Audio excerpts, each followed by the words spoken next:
pain. Such sorrow. Oh, my dear children. It can't be.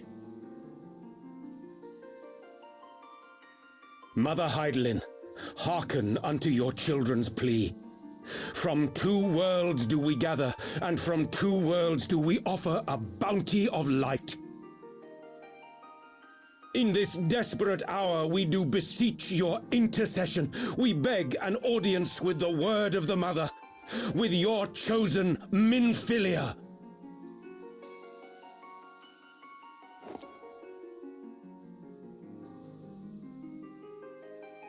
Your cries go not unheard, nor your sacrifices unnoticed. Though many are lost, there are those we can yet save, whom I can yet save.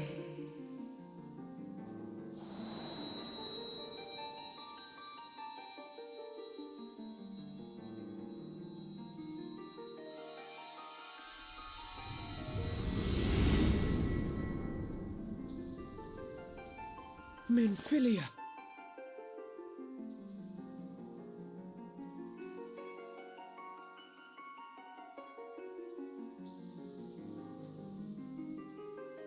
Blessed children of the First, the light of your world hath grown blinding in its radiance, but it is not yet absolute. I will hie me to your world, and there take unto myself the light which riseth even now to drown it, as darkness once did drown another. Now you deign to answer our prayers? I will suffer this farce no longer!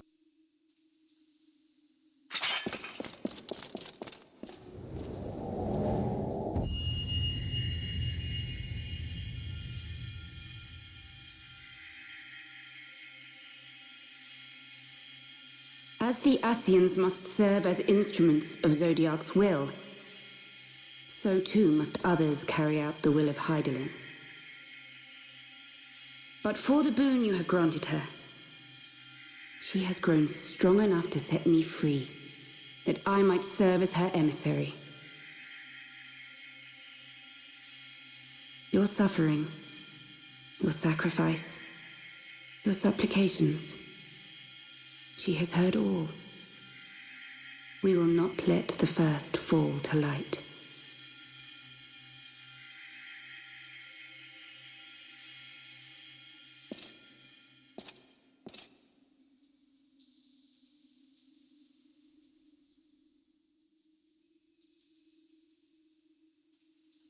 Thank you, Urianger, for bringing everyone here. It fills my heart with joy to look upon the faces of my friends once more. In taking you unto her bosom, I knew that Heidelin had bequeathed to you a sliver of her grace, granting you strength longsword. And in treating with the Ascians, I learnt of a star like unto our own, a doomed world of fallen heroes, in whom I glimpsed ourselves, the first. Full long did I search for a means to save this world, concluding at the last that the answer lay in the power of blessed crystals. And thus did I labor to set light against dark. Yet I knew from the beginning that this salvation would not come without sacrifice. For the instrument of the First's deliverance would of necessity be required to journey thither, there to remain, mayhap forever. You orchestrated all of this, not to save her, but to send her away!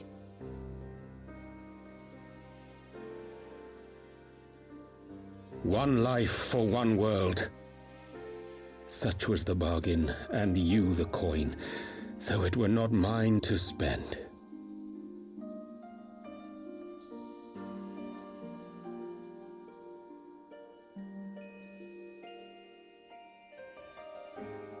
Have we not walked together in the light of the crystal, and at her bidding borne witness to the joys and sorrows of this land? Each and every one of you knows my heart. If this be the price I must pay, I pay it gladly. You would go alone, then? My dearest Thancred, you who have ever watched over me, I am truly grateful for all you have done on my behalf, as would my father be. Your kindness, your compassion, your love. These are your gifts to me, and our gifts to them, forming a bond which transcends time and space.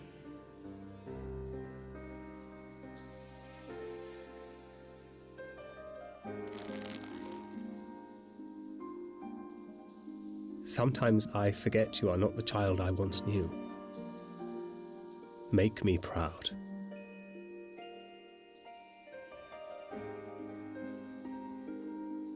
Long have I watched you from Heidellin's side, watched as you nurtured and kept safe the light of the dawn.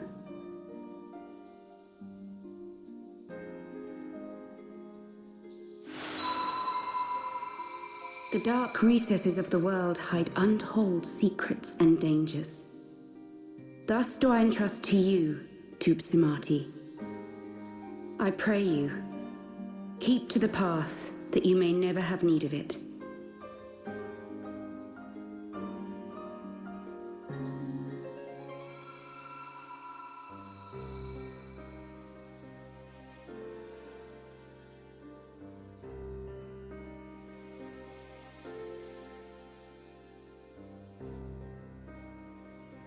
Twould seem the power of our crystals is all but spent. Perhaps, if there is naught else to be done.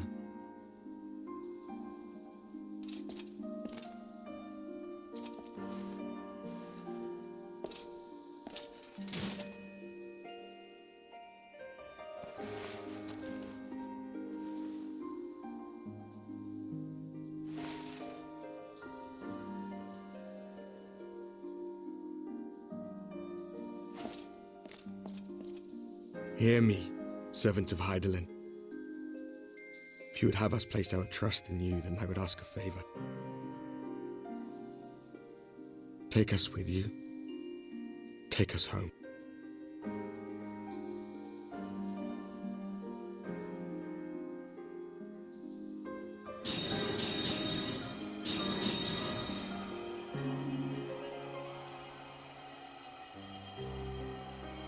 We were blind to the truth once, so I tell you this, as one fool to another.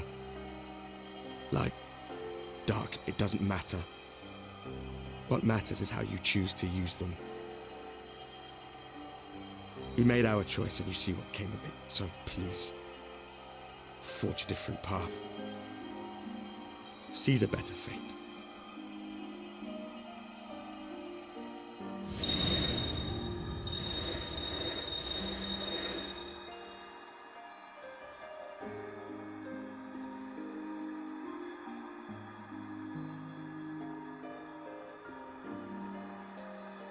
It is a strange feeling. So many times have I watched you depart, my heart filled with worry. And ever did you return to me in triumph. Someday, when I have found a way to free this star from her sorrow, I promise you I shall repay the favor.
Back in the Solar.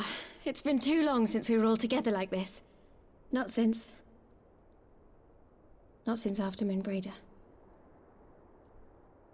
Much has changed since then. We ourselves, most of all.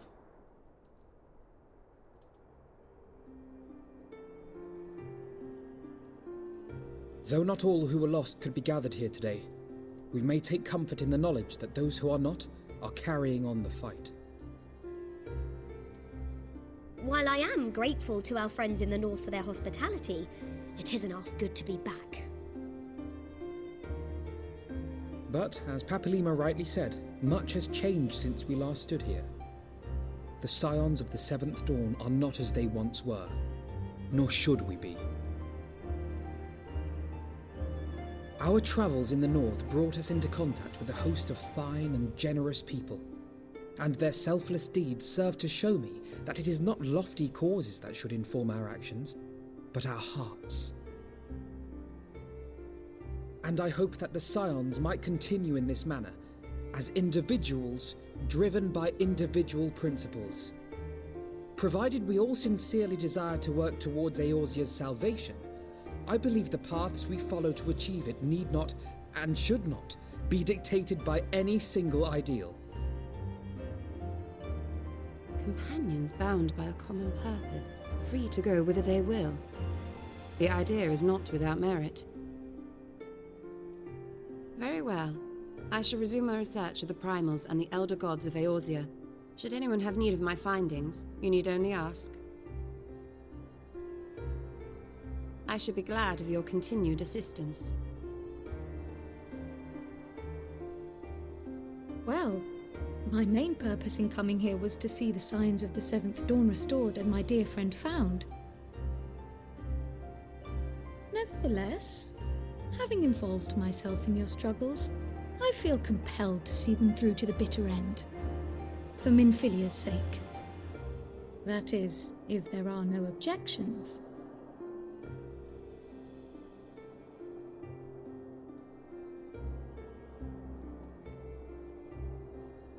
You will always be welcome here, Kryl.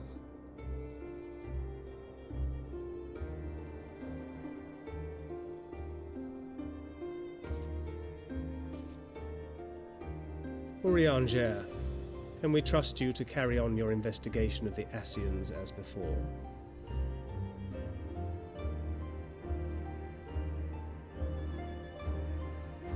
Regardless of mine own desires, I am undeserving of your trust, having so villainously deceived you all. Now, I'll hear no more of that. 'Twould be disrespectful of Minfilia's wishes. She entrusted matters here to us, that we might protect this star and understand the truth which hides at her heart. Mayhap I can handle the former, but I think you far better suited to the latter. No?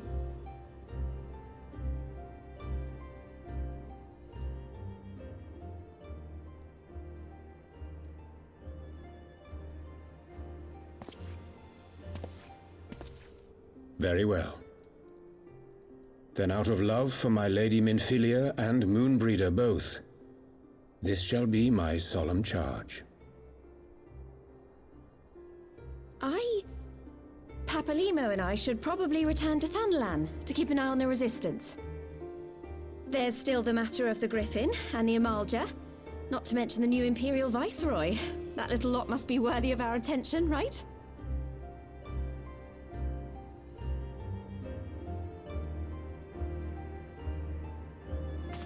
And what will you do, Alize? You know I have no great love for organizations and formalities.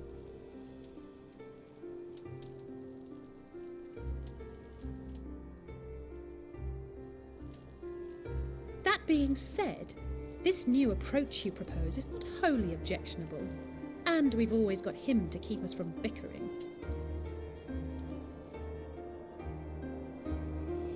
But I will suffer no titles. I am not here for House Leveilleur, nor to walk in Grandfather's shadow.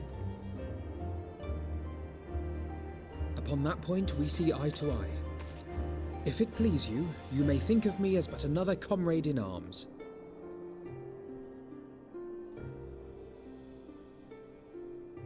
Well then, Alfie, I, for my part, shall see to the paperwork and the finances with my characteristic aplomb. I would not have it any other way, Tataru. And we mustn't forget you. What now for the Warrior of Light?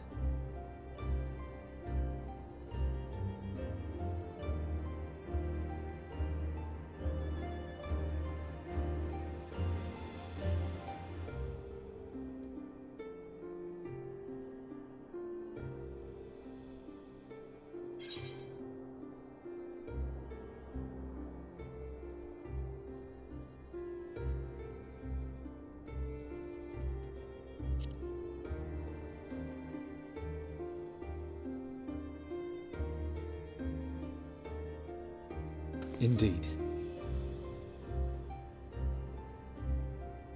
The path behind us was fraught with hardship, and the path before us will be no less unforgiving. But a new dawn shall break over the realm, and I see before me the faces of those who will deliver it.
One world's heroes are another world's villains. One world's loss, another world's gain. Where men go as one, there is life. And where there is life,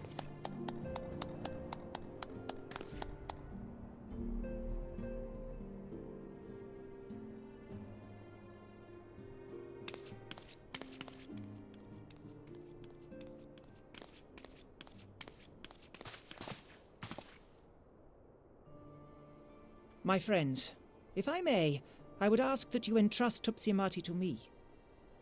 Clouds gather upon the horizon, and as Master Louisoix's disciple, I would keep it close at hand.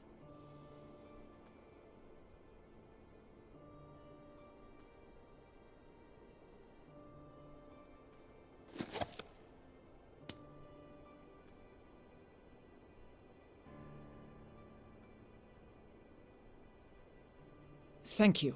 I shall guard it well.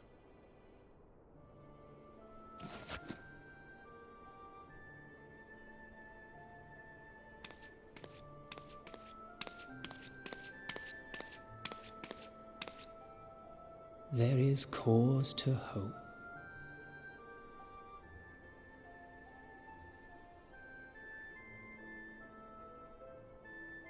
For every ending, every parting, marks a new beginning.